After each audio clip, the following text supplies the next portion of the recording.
साथियों नमस्कार। एक बार पुनः स्वागत है आपका ज्ञान गंगा आयुर्वेद क्लासेस में। आज हम लोग बात करने वाले हैं रसशास्त्र व वैशल कल्पना के अंतर्गत पेपर 1 में हम लोग चैप्टर नंबर 13 अर्थात 13 चैप्टर की बात करेंगे। उसमें एक पॉइंट है आपका इंट्रोडक्शन टू डोजेज फार्म। ध्यान दीजिएगा, इंट्रोडक्शन टू डोजेज फार्म। तो डोजेज फार्म जानेंगे। तो डोजेज जो भी चीज़ें मेडिसिन से रिलेटेड होती है, ड्रग्स से रिलेटेड होती है, तो यहाँ दो टर्म आया है, एक ड्रग्स और एक मेडिसिन। तो देखेंगे, पहले ये समझ लेते हैं कि ड्रग्स क्या है, डोजेज क्या है। तो यहाँ पर एक पॉइंट लिखा है ड्रग्स और यहाँ पर लिखा है मेडिसिन। तो यहाँ पर जो ड्रग्स है, ड्रग्स एक्चुअली क्या है, ये आपका प्योर फार्म होता है। ड्रग्स को समझने पहले मेडिसिन देख लेते हैं कि जो हम लोग मेडिकल स्टोर से चाहे टैबलेट लेते हैं, चाहे सिरप रूप में लेते हैं, चाहे इंजेक्शन लेते हैं, मतलब चाहे सपोजिटरी कोई भी चीज़ लेते हैं, मतलब जो मेडिकल स्टोर से लेते हैं दैट इज कॉल्ड मेडिसिन कहते हैं। लेकिन वो मेडिसिन जब किसी फार्मास्यूटिकल कंपनी में बनती है तो उसके साथ पर्टिकुलर जो एक्टिव इंग्रेडिएंट होता है, एक्टिव फार्मास्यूटिकल इंग्रेडिएंट होता है या प्योर फार्म में जो होता है, जो मेन जो केमिकल होता है that is called drug. Okay, तो ड्रग को हम लोग क्या कहते हैं, प्योर फार्म बोलते हैं और इसको बोलते हैं एक्टिव फार्मास्यूटिकल इंग्रेडिएंट। मतलब वो पर्टिकुलर केमिकल जो कि पर्टिकुलर डिजीज में क्योर करने के लिए ली जाती है। Okay, that is called API. अब इस ड्रग में जब कुछ हम लोग वेहिकल अर्थात एक्सीपिएंट, ध्यान दीजिएगा, स्पेलिंग देख लीजिएगा, EXCEIPIENT, एक्सीपिएंट, जिसको हम लोग वेहिकल भी बोलते हैं।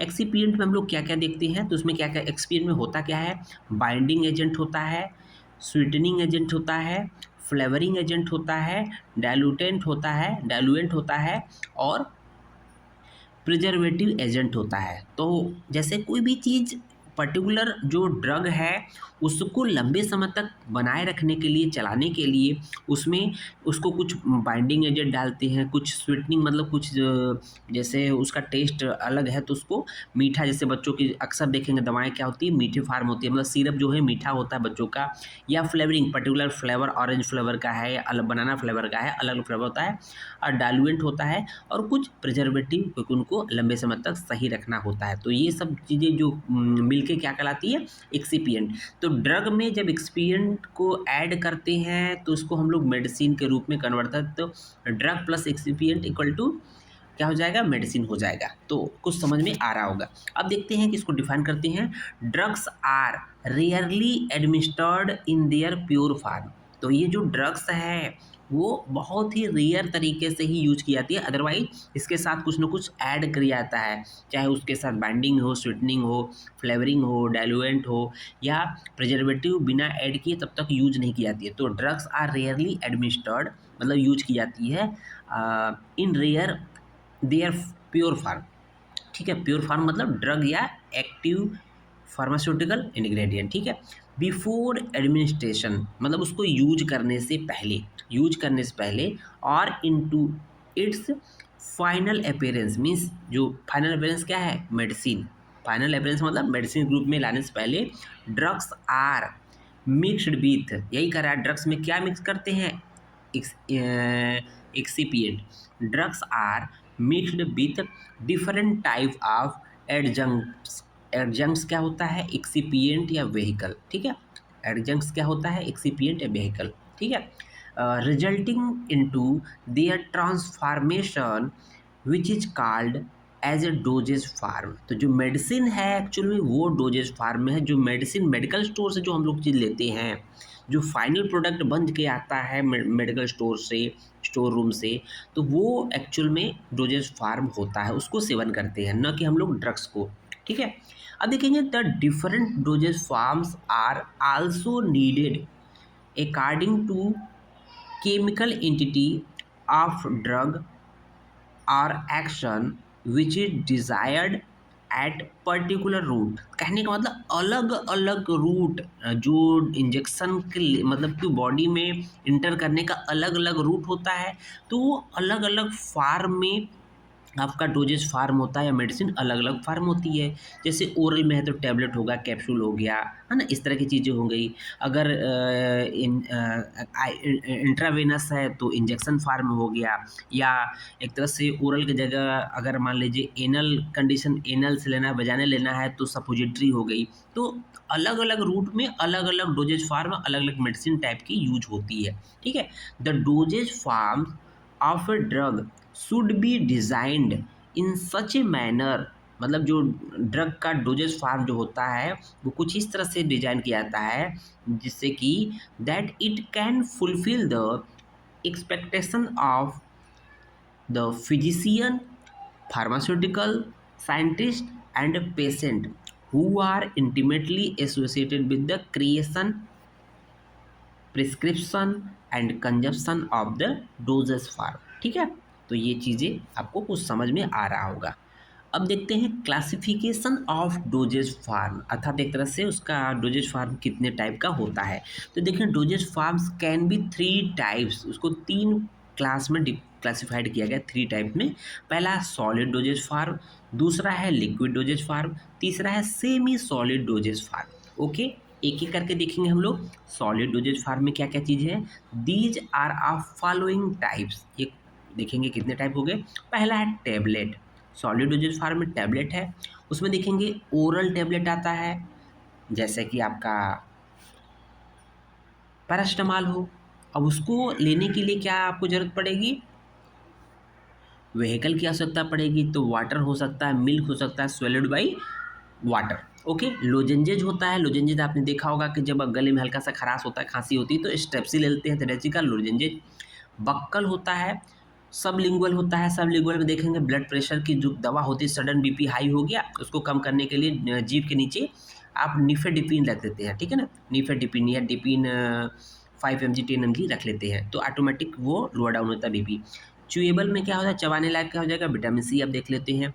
तो सॉलिड फार्म में है। सॉल्युबल में डिस्प्रिन आपका देख लेंगे तुरंत, जो सॉलिड फार्म है लेकिन जैसे ही लिक्विड के कांटेक्ट में आएगा तुरंत घुल जाएगा, दैट इज कॉल्ड सॉल्युबल। उसमें हाइपोडर्मिक और एक हाइपोडर्मिक है। तो ये कुछ टैबलेट फार्म में हो गए, सॉलिड में टैबलेट फार्म। दूसरा पिल्स, पिल्स में आप लोग देखते हैं कंट्रासेप्टिव पिल्स हो गए जिसमें गर्भ निरोधक गोलियाँ आ जाती हैं। और देखेंगे कैप्सूल में 2 तरह के होते हैं, एक सॉफ्ट जिले सॉफ्ट और एक हार्ड होता है। कैचेट्स में देखेंगे, कैचेट्स क्या होता है, वाटर कैप्सूल इसको भी बोलते हैं, और design to enclose unpleasant tasting bitter powder, मतलब जो भी बहुत कड़वा या टेस्ट में अच्छा नहीं है उसको क्या करते हैं कि एक पैक कर लेते हैं। तो ड्राई सील होता है और वेट सील होता है, मतलब पैकिंग होती है। जो अनप्लेजेंट पाउडर रूप में होते हैं उनको कन्वर्ट करके उसको यूज करने लग बनाया जाता है। देखेंगे नेक्स्ट है पाउडर, पाउडर में तो सॉलिड है, ठीक है, इसलिए सॉलिड डोजेज फार्म में आ जाएगा। तो इंटरनल यूज में आ जाता है कुछ चीज़ें, और एक्सटर्नल यूज में देख रहे होंगे कि ईयर पाउडर होते हैं, स्नफ पाउडर होते हैं। स्नफ पाउडर जो नाकों से सूंघा जाता है, ठीक है। डस्टिंग पाउडर तो आपने देखा होगा गर्मियों के समय में ठंडा ठंडा कूल कूल होता है, या कैंडी डस्टिंग पाउडर होता है जो घमौरियों को नाश करता है। टूथ पाउडर या ठीक है ऑप्थेल्मिक पाउडर होता है।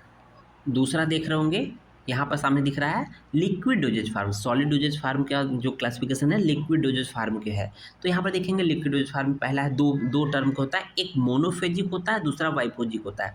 मोनोफेजिक आपने सुना होगा कि oil in water, water in oil. तो कोई एक स्थिति रहेगी, ऑयल इन वाटर या वाटर इन ऑयल रहेगा। तो यहाँ पर देखा 2 or more components dissolve in a single liquid phase.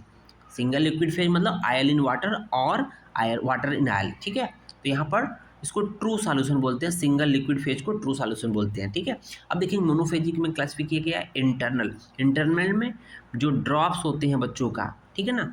और दूसरा होता है एलिक्जर, एलिक्जर देख रहे जिसको हम लोग आगे पढ़ेंगे एलिक्जर के बारे में, ठीक है। उसको देखेंगे एक्सटर्नल में क्या हो जाएगा, मोनोफेजिक में एक्सटर्नल है लोशंस हो जाएंगे, लिनीमेंट्स हो जाएंगे, ग्रैन्यूल्स हो जाएंगे, माउथ वॉश हो जाएंगे, आई ड्रॉप्स हो जाएंगे, ईयर ड्रॉप्स हो जाएंगे, नोज नेजल ड्रॉप्स हो जाएंगे और इनहेलर्स हो जाएंगे। ओके, ये तो हो गया मोनोफेजिक लिक्विड डोजेज फार्म जाएगा। अब देखेंगे बाईफेजिक डोजेज फार्म में क्या है। बाईफेजिक एक तरह से double liquid phase, double liquid phase का मतलब oil in water and oil water in oil दोनों स्थिति रहेगी, ठीक है। और इसको इस तरह की जो मेडिसिन होती है उसको कहते हैं ना अच्छे से मतलब पिलाने से पहले अच्छे से उसको हिला देना है, शेक करना है। शेक वेल बिफोर यूज ऐसा लिखा रहता है, बताते हैं कि क्योंकि ये सस्पेंशन फार्म होता है। तो देखेंगे इमल्सन, उसमें एक दो दो दो रूप में होता है बाइफेजिक में, एक इमल्सन दूसरा सस्पेंशन। तो इमल्सन में क्या होता है, ओरल, एक्सटर्नल, पैरेंट्रल और ऑप्थेल्मिक। और इसी तरह से सस्पेंशन में देखेंगे oral, external, parenteral, ophthalmic. Okay, अब देखेंगे तीसरा जो है डोजेज फॉर्म में semi solid doses form, means solid और लिक्विड दोनों फेज में कॉमन होता है। ठीक है, तो देखेंगे ए फॉर एक्सटर्नल यूज होता है। तो एक्सटर्नल यूज में क्या क्या देखेंगे, ऑइंटमेंट, ऑइंटमेंट जो है सॉलिड और लिक्विड, सेमी सॉलिड हो गया। तो ओलियाजिनियस, वाटर वॉशेबल, एब्जॉर्प्शन, इमल्सन या क्रीम। प्लास्टर देख रहे होंगे, प्लास्टर भी देखें क्या होता है। प्लास्टर पहले थोड़ा सा मतलब गीला रहेगा, उसके बाद सॉलिड हो जाएगा, पहले लिक्विड रहेगा फिर सॉलिड हो जाएगा। सपोजिटरी देखेंगे, चाहे रेक्टल हो, वजाइनल हो, यूरेथ्रल हो, नेजल हो, ईयर क्लोकोन हो, आई डिसेस हो गया। इंटरनल यूज में देखेंगे इलेक्टोरीज। तो ये कुछ यहाँ पर इस तरह से दिया। उम्मीद है वीडियो पसंद आया होगा। अगर चैनल पर नए हैं तो चैनल को सब्सक्राइब जरूर करें, वीडियो को लाइक करें, शेयर करें। धन्यवाद।